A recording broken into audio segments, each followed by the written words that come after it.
अब आपको बुढ़ापे के लिए बचत का एक और बेहतरीन रास्ता मिलने वाला है। हमें एक्सक्लूसिव जानकारी मिली है कि सरकार म्यूचुअल फंड के पेंशन प्लान को भी टैक्स छूट दे सकती है। अभी तक सिर्फ इंश्योरेंस कंपनियों के पेंशन प्लान पर ही टैक्स छूट मिलती थी।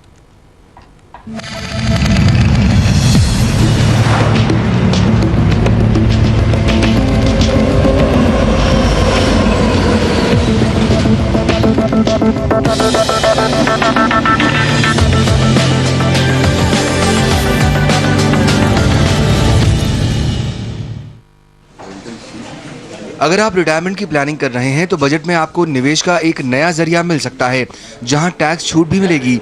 और ये सब मुमकिन हो सकता है म्यूचुअल फंड पेंशन प्लान के जरिए। सूत्रों की माने तो सरकार बजट में म्यूचुअल फंड के पेंशन प्लान में निवेश करने पर भी टैक्स छूट देने का ऐलान कर सकती है। फिलहाल सिर्फ 2 pension plan, UTI retirement benefit pension fund और टेम्पल्टन इंडिया पेंशन प्लान में ही निवेश करने पर इनकम टैक्स डिडक्शन मिलता है। नए ऐलान से म्यूचुअल फंड इंडस्ट्री को भी लंबे समय के लिए फंड मिल सकेगा। इंडस्ट्री के मुताबिक टैक्स छूट वाले पेंशन प्लान से ही 50,000 करोड़ रुपए तक जुटाए जा सकेंगे। जो पेंशन प्लान की जो बातें हो रही हैं, ये इसका एक आप लगाइए, ये सोशल फैक्टर भी है, सोशल सिक्योरिटी से लिंक है। जब हम पेंशन की बात करते हैं तो हम बायलास पेंशन उनकी लोगों की बात करते हैं जो सैलरीड हैं।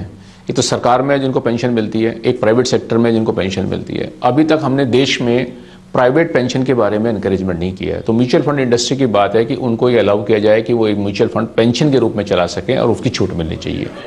सरकार बजट में म्यूचुअल फंड इंडस्ट्री को राहत देते हुए Rajiv Gandhi equity saving scheme का दायरा बढ़ाने पर विचार कर सकती है।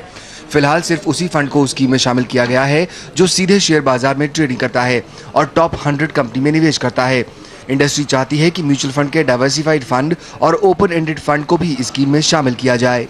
म्यूचुअल फंड इंडस्ट्री में छाई मंदी को दूर करने के लिए पिछले दिनों इंडस्ट्री के लोगों और वित्त मंत्रालय के अधिकारियों के साथ लंबी चर्चा हुई थी। चर्चा के बाद इंडस्ट्री को राहत देने का फैसला लिया गया था। सूत्रों की माने तो बजट में इन राहत भरे कदमों का ऐलान किया जा सकता है। चालू कारोबारी साल में म्यूचुअल फंड इंडस्ट्री भारी मंदी के दौर से गुजर रही है। अप्रैल से लेकर अब तक करीब 30 लाख से ज्यादा निवेशकों के खाते बंद हो चुके हैं। इसीलिए बजट में इस दिशा में कदम उठाने की संभावना और मजबूत हो गई है। लक्ष्मण रॉय, दिल्ली।